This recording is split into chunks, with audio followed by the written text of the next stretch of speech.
ইসলাম যে একটা শান্তির ধর্ম, এই সাদিক কায়েম দিয়ে প্রমাণ করেন।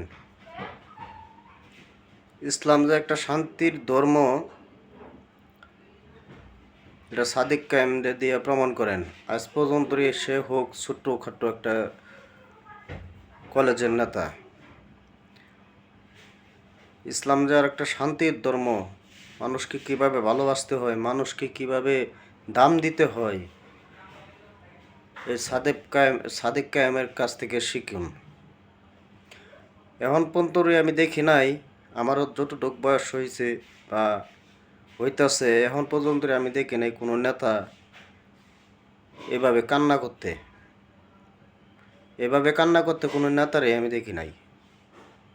আসলে ইসলাম শান্তির ধর্ম যে, এটাই তার প্রমাণ। সবাই তার কথাগুলো শোনেন। এই ভিডিওটা কেউ স্কিপ করবেন না। এই ভিডিওতে মূল্যবান কিছু কথা বলছে সাদিক কায়েম। এই কথাগুলো আপনারা সবাই শুনেন মনোযোগ দিয়া। ভিডিওটা কেউ টানবেন না। ফেস্টিভগুলো আছে সেগুলো আমরা করতে পারছি। দেশের মানুষ মত প্রকাশের স্বাধীনতা পেয়েছে, স্বাধীনভাবে কথা বলতে পারছে। এটা হচ্ছে আমাদের সবচেয়ে বড় আজাদি, সবচেয়ে বড় মুক্তি। বিপ্লবের পরে অনেক বড় সুযোগ আমাদের ছিল এক বছরে, কিন্তু আজকে আমরা যাদেরকে ক্ষমতায় বসাইছি, যারা শহীদদের রক্তের উপর বসেছে, তারা আজকে তাদের সেই শহীদদের রক্তের কথাগুলো তারা ভুলে গেছে। তারা বিলাসিতায় অনেক বেশি ব্যস্ত হয়ে পড়ছে।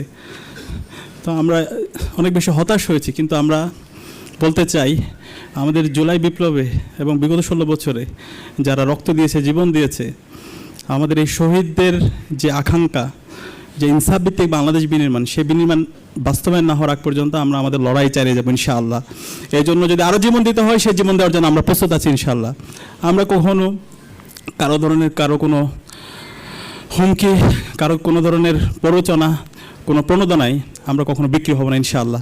দেশের স্বাধীনতা, সার্বভৌমত্ব, অখণ্ডতার জন্য, ইনসাফ কায়েমের জন্য এবং একটি সুখী সমৃদ্ধ বাংলাদেশ বিনির্মাণ করার জন্য যে কাজ করা দরকার, সেই কাজগুলো আমরা করবো ইনশাআল্লাহ।